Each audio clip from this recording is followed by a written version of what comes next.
Blog Talk Radio. Generally, the Constitution is a charter of negative liberties, says what the states can't do to you, says what the federal government can't do to you, but it doesn't say what the federal government or the state government must do on your behalf. On a rough road riding high. You didn't build that. Through the mountains climbing, twisting, turning further from my home. Shut up, your mouth with Obama. Shut up, your mouth with Obama. Young, like a new moon rising, fierce. I've got a pen. Through the rain and lightning, wandering out into this great unknown. Yes, we can. Yes, we can. And I don't want no one to cry, but tell them if I don't survive, I was born free. I've got a pen. I was born free. And I've got a phone. Born free. Born free. It's free like a river raging strong. Is the wind I'm facing, chasing dreams and racing Father Time. Mr. Gorbachev, tear down this wall. Like the grandest canyon, wild, like an untamed stallion. If you can't see my heart, you must be blind. What difference at this point does it make? You can knock me down and watch me bleed, but you can't keep no chains on me. I was born free. I've got a pen. I was born free. And I've got a phone. Born free. Born free. And I'm not good at a long goodbye, but look down deep into my eyes. I was born free. But they're anti-government, anti-science, and anti-Obama. They have a trifecta.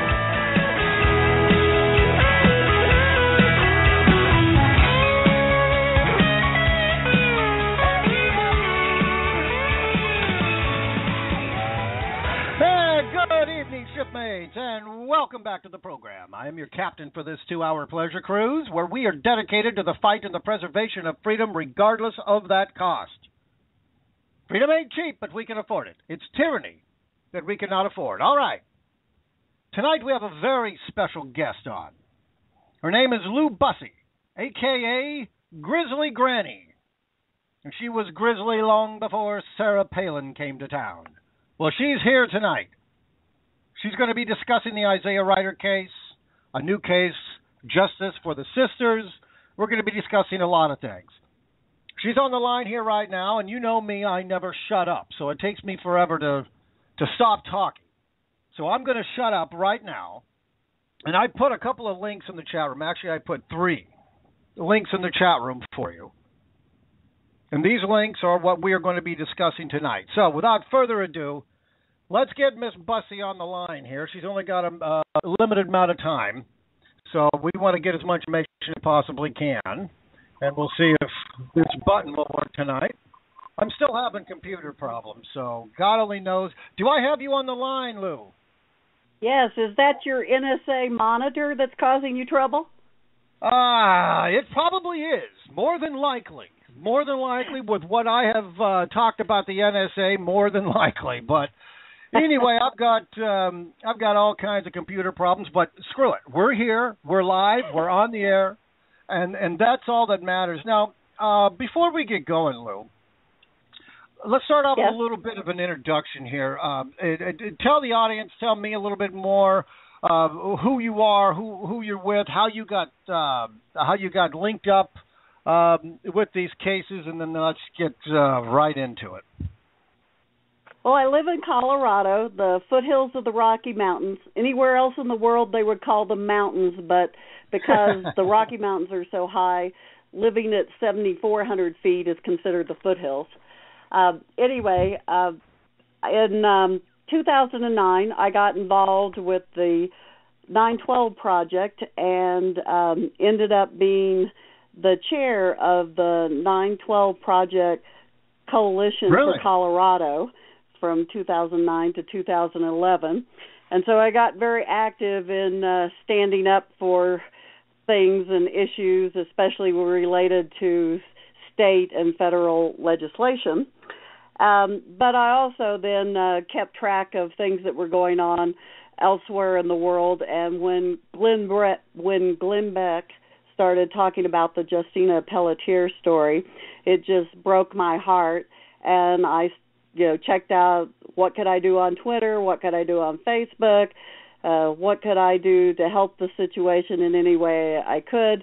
I ended up being joining late in the game. There were a lot of people that had been helping her before, but I started in February of this year after she'd already been in custody for almost a year. And I then also volunteered to help with the prayer teams and the online prayer page and group that we had, and co-chaired that with another great woman who helped us do prayers.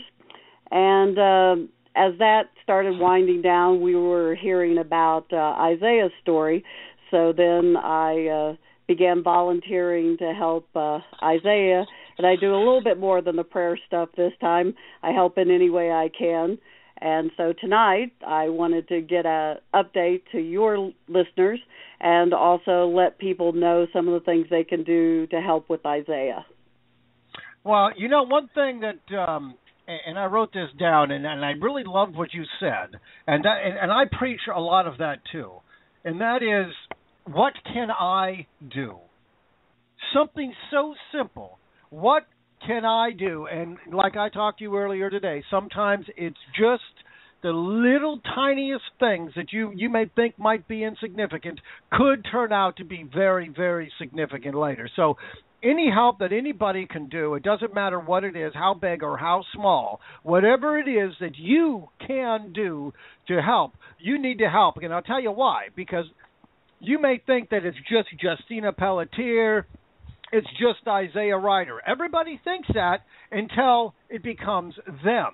And yeah, you will be next. Not can or may. You will be next. You don't know. It's your neighbor, it's your friend. It could be anybody. And don't think for 1 second that they're not going to start getting parents too. Now, my mom, she's getting up in her ages.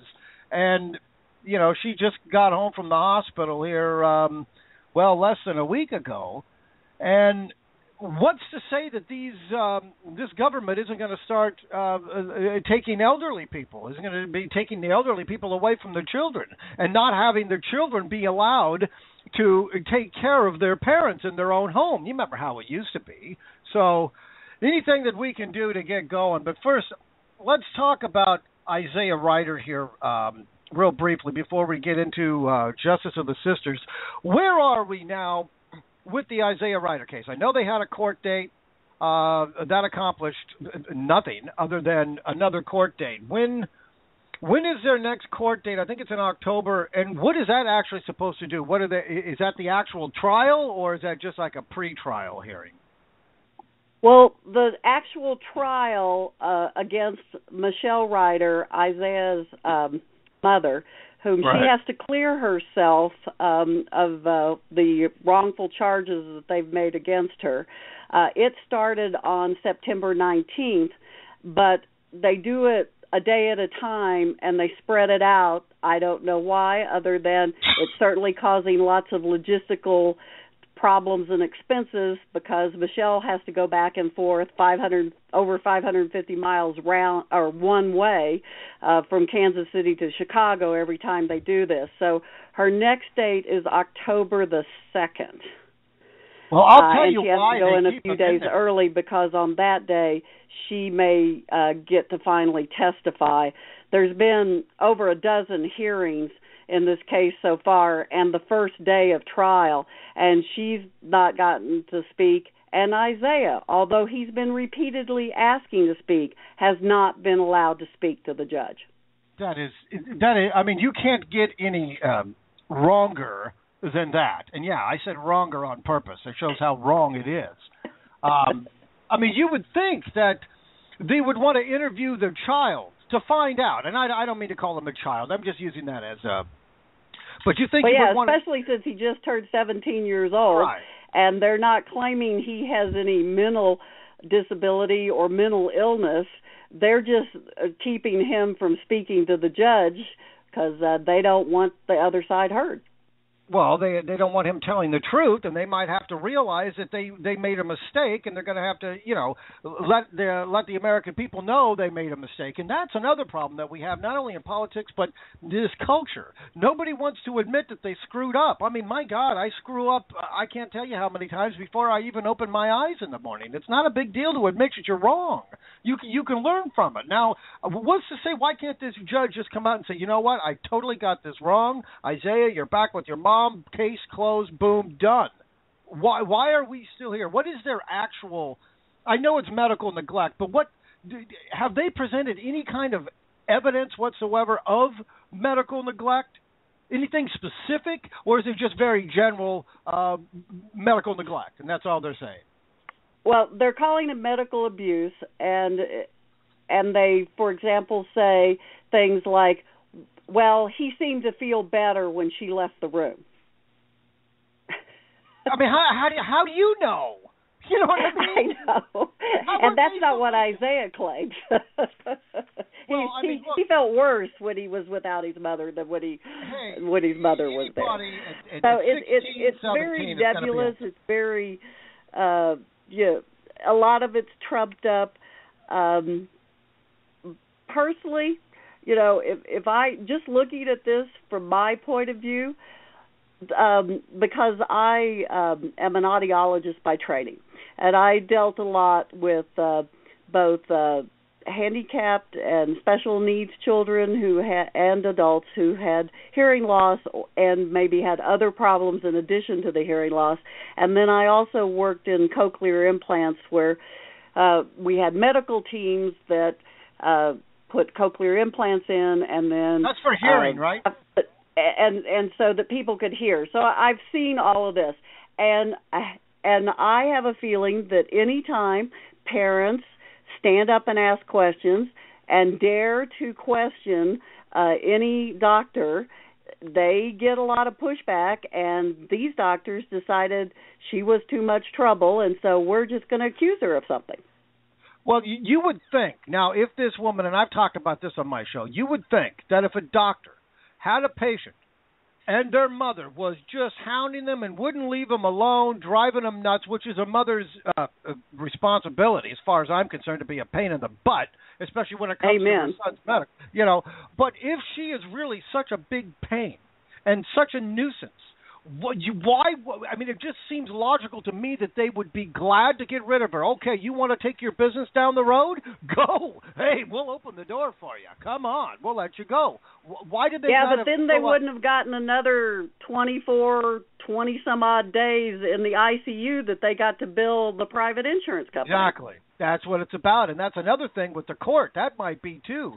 If the child, and just as a word, was to say, they have to stay. I do believe in order for these people to get paid, the child has to stay in the care for DCF for a certain amount of time. And I think that's right, and probably then they get money from the federal government, right, in addition to the state money that is allocated. The federal government gives them money for the children they take and the children they put in foster care as well. It's a racket.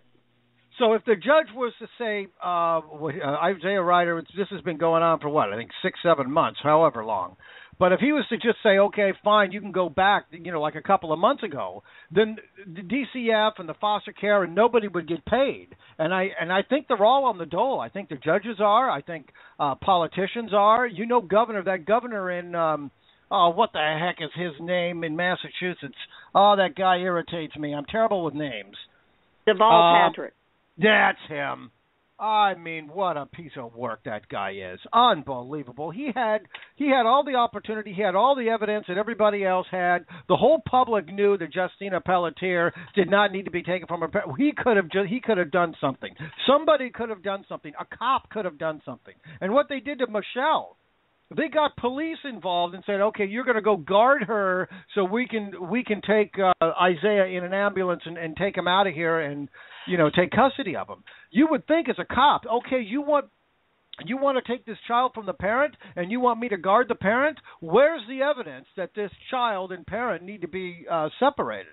Did anybody ask that? No, nobody asked. Nobody wants to ask. So, well, you do know that he's now with his grandparents, right, but they won't let Michelle see him without her being supervised.